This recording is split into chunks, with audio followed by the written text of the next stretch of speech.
Hey guys, welcome. It's your friendly neighborhood bee. Let's get straight into it, shall we?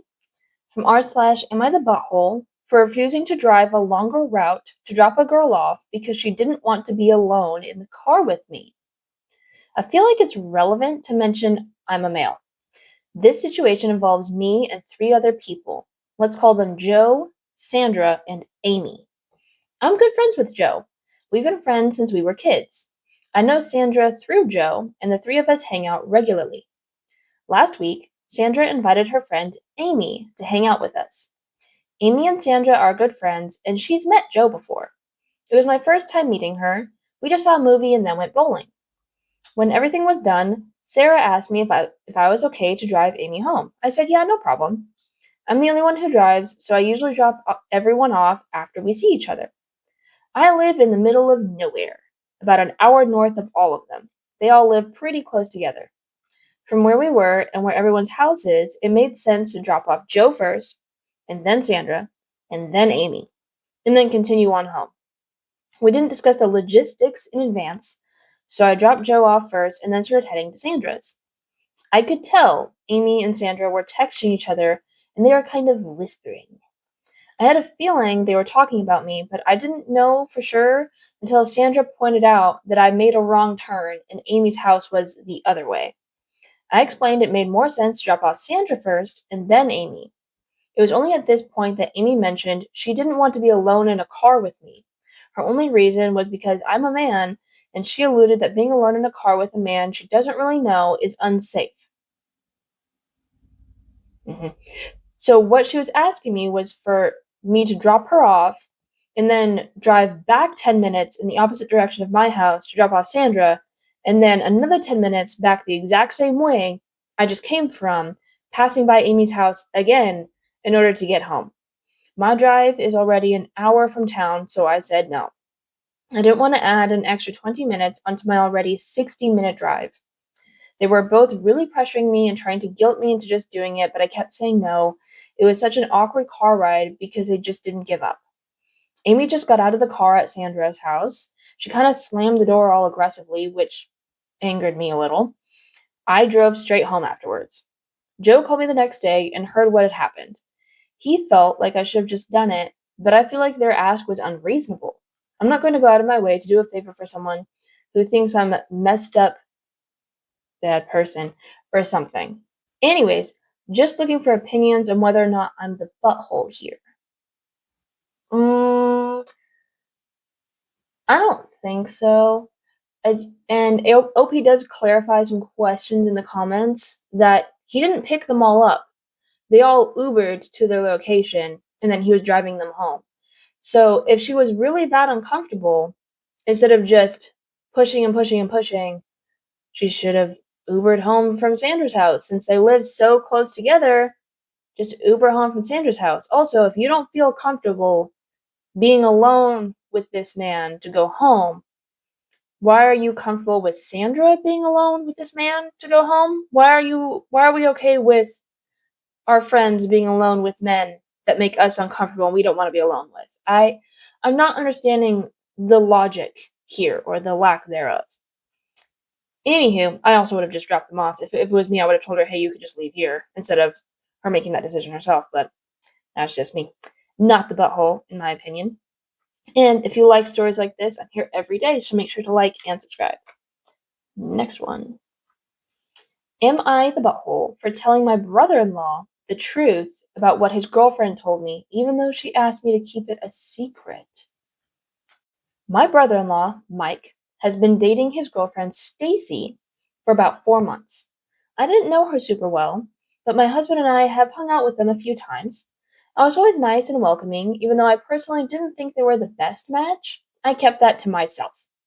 Towards the end of their relationship, I started noticing some tension, but I stayed out of it. One night we all went to a basketball game and they barely spoke. At one point, Stacy and I went to the bathroom together, and she opened up to me about how things weren't going well and she was starting to lose interest in Mike. I thought it was a little odd since we weren't close and only hung out as a group a couple of times, but I listened and tried to be supportive. Then she told me that she's been thinking about possibly dating other guys and asked for my advice. She told me a story about how last night at the bar with friends, all these guys kept flirting with her, and she even got a few of their numbers and smiled. Wow. Wow. All right. That made me uncomfortable, especially because I'm literally her boyfriend's sister-in-law. I tried to stay neutral and told her if she's feeling that way, she should probably talk to him and figure out what she wants. Before we left, she asked me not to tell Mike about what she had said. A few days later, Mike came over to our place for dinner and was clearly upset. He told us he didn't think the relationship was going to work and asked for advice. He shared about how she started texting other guys, claiming they were her friends, whom she met the night before. Then he asked me directly if I knew anything from Stacy's side. I hesitated, but I didn't feel right lying to him. He's my family, and he was clearly hurting and confused, so I told him the truth. I said that she had told me she was losing interest, and I'd even mentioned thinking about other guys. I left out some details and remained vague, but I didn't exaggerate anything, just partially repeated what she had told me. The next day, Mike broke up with her. During that conversation, he brought up what I had said, and she ended up admitting it was true. They broke up, and honestly, it seemed to be heading in that direction anyway. Afterwards, Stacy started DMing me on Instagram saying I betrayed her trust and that I'm not a girl's girl because I told him. I understand that she's upset, but I also feel like she put me in a really uncomfortable position by telling me that in the first place and then asking me to keep it from him. I didn't go out of my way to involve myself in their relationship, but when I was asked directly, I chose to be honest with my family member instead of lying. Am I the butthole? Nope. And I would have told him, and I would have volunteered that information instead of waiting to be asked. But that's just my 2 cents. You are not the butthole whatsoever.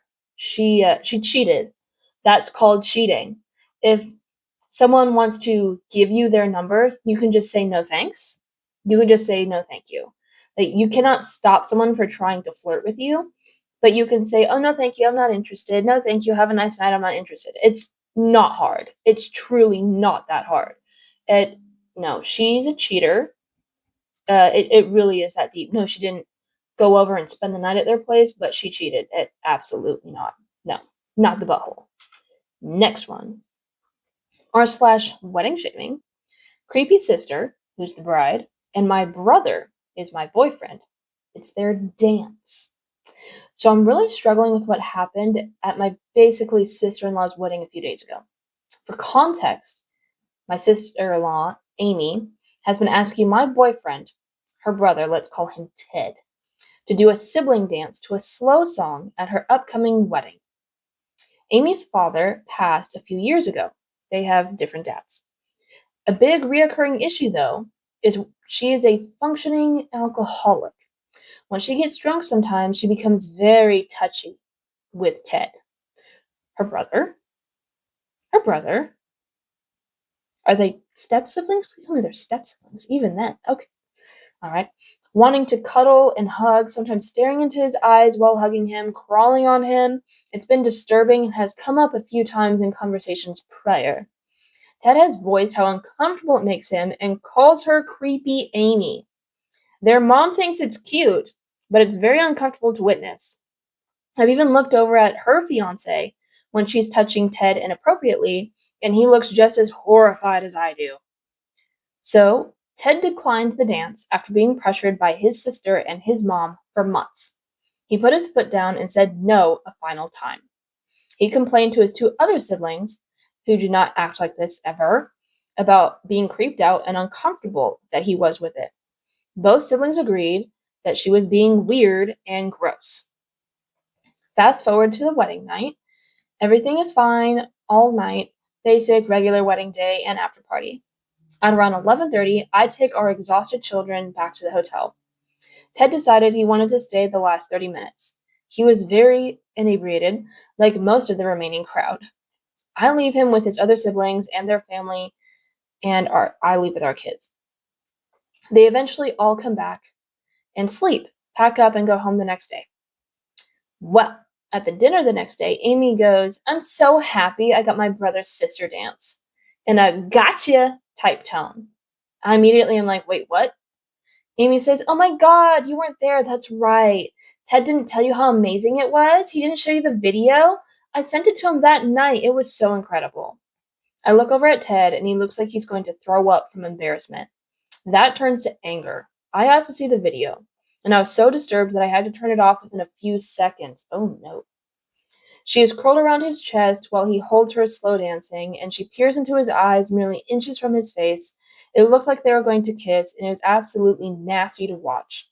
4-minute song, by the way. This went on for 4 minutes. I'm baffled. Everyone's straight family tree avoidance bells weren't going off. It was sickening, and I really do not know how to move past it. Amy has also brought it up to me 3 times now how much she loved dancing with Ted. It seems like a possessive thing, but also very yucky. Am I the butthole? Um, I. How odd. So, sometimes in relationships, women will replace their husbands with their sons. It seems that with issues with her father, losing her father so young, she has issues with men in her life and confuses things, and that escalated as an adult. So she turned her brother into a husband, and that's mentally, anyway, that is very disturbing. I'm a little upset that he didn't tell you that night. Maybe he was embarrassed. Maybe he didn't know how to tell you. I'm not sure. Opie does clarify in the comments that he was very much pressured by his mother to do this, and he felt trapped, deer in headlights type trapped. So maybe his mother's very controlling because she does think this is cute, but I think it's a mite strange. It's the family tree doesn't fork type of strange. I feel really bad for your husband. I'm so sorry. Um, if you were to shame her, I know you didn't ask, but you're not the butthole. uh, wow. Okay. Anyway, thank you everyone for tuning in, and I hope to see you all tomorrow. Bye, guys.